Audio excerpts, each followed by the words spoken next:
Today, almost 350,000 students are being forced to stay at home as second-level teachers strike in a row of reforms to the new junior cert.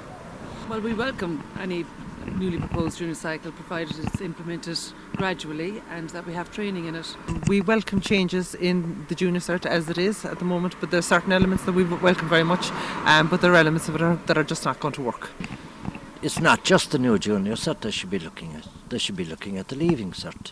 I'm teaching the same course that I did when I went to school, and that course is 60 years old. It has never been updated. So, if we want change, let's talk about real change. In many schools across the country, teachers have turned out in their numbers to support the strike. Secondary schools are currently getting ready for the mock junior and leaving cert exams, which are coming up in the next month. But pupils are due to lose another day in the coming weeks if both parties can't come to an agreement. Well, I'm total opposition to what the Minister proposes for the reform that she calls it, and she's calling education reform being good. We have a system that has worked, is working, is fair, impartial, has credibility with the parents, that they know that the grade they're going to get is the grade the same for Donegal and the same grade in West Kerry and the same grade above in Dublin or above in the leafy suburbs of Dublin 4, that no matter how rich your parents are, how poor the circumstances of your upbringing, if you have written down information on a paper, you'll get your grades. It has to be anonymous, it has to be objective, and we're willing to strike for that and take a loss of pay. It's not solely about the new junior cycle, because we welcome the change.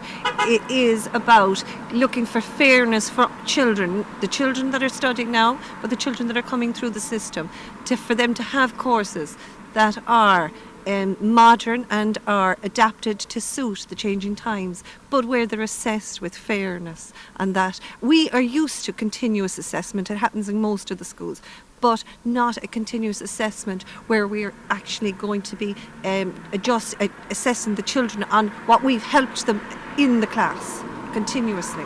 We don't want to be out here today. We want to be in the classroom preparing our students for their examinations.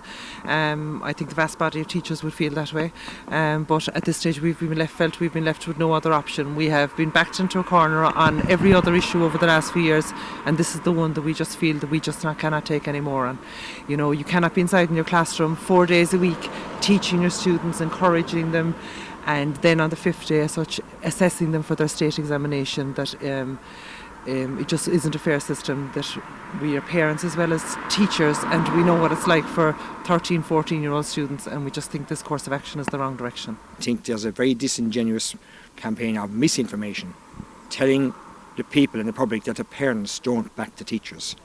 I've asked every single school in my tour this time and in my tour last time, and every single teacher, my parent in my own school, and not one single dissenting voice have I heard from any parent that says, teachers, you're wrong, go back in the classroom. I've asked today, anyone tell you lads you're a disgrace, get off the pickets, go back to your classrooms, teach your son. There's nothing.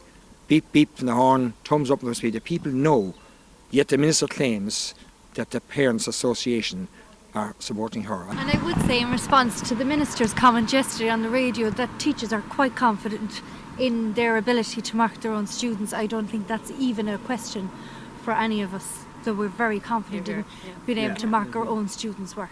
We will just have to wait and see what happens over the coming weeks as both parties battle it out to find a solution.